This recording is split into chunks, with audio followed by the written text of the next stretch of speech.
Bonjour, je me présente, Emmanuel Serin, vigneron au domaine de la Dourbie. Nous sommes un domaine situé dans un petit village qui s'appelle Canet, dans le sud de la France.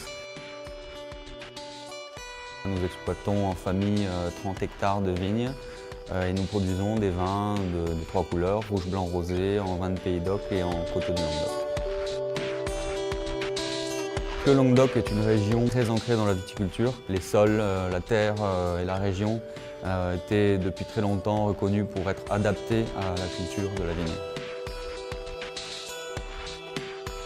Nous produisons plusieurs types de vins. Des vins de pays, donc comme je le disais tout à l'heure, qui sont plutôt des vins de plaisir sur le fruit, qui restent complexes pour les rouges notamment, mais avec principalement beaucoup de fruits et des tanins très fins. Nous avons également des vins de pays un peu plus complexes comme les Mari Nostra rouges et blancs, puisqu'ils sont faits à base de vieilles vignes et qui sont des vins d'assemblage. Et ensuite nous avons nos AOC, dont notamment la cuvée Malacoste en rouge, qui est un vin d'assemblage avec 2 ans d'élevage en barrique, en chêne français. Des produits très typés, puisque maintenant, dans le Languedoc, nous sommes capables de faire des produits avec beaucoup de personnalité, très complexes.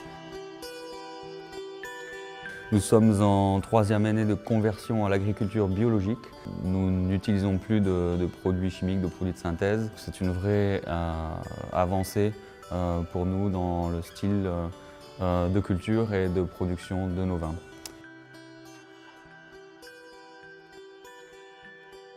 Ce qui est important de savoir au domaine de la Dourbie, c'est que nous maîtrisons le processus de production du début à la fin, c'est-à-dire de l'aspect viticole, la culture de la vigne, la cueillette des raisins jusqu'à la mise en bouteille.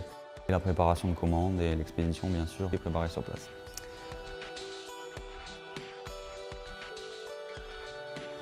Nos débouchés commerciaux sont divers et variés. Tout d'abord, nous commercialisons 50% de notre production en France. Le reste, c'est-à-dire les 50% restants, partent donc à l'étranger, à l'export.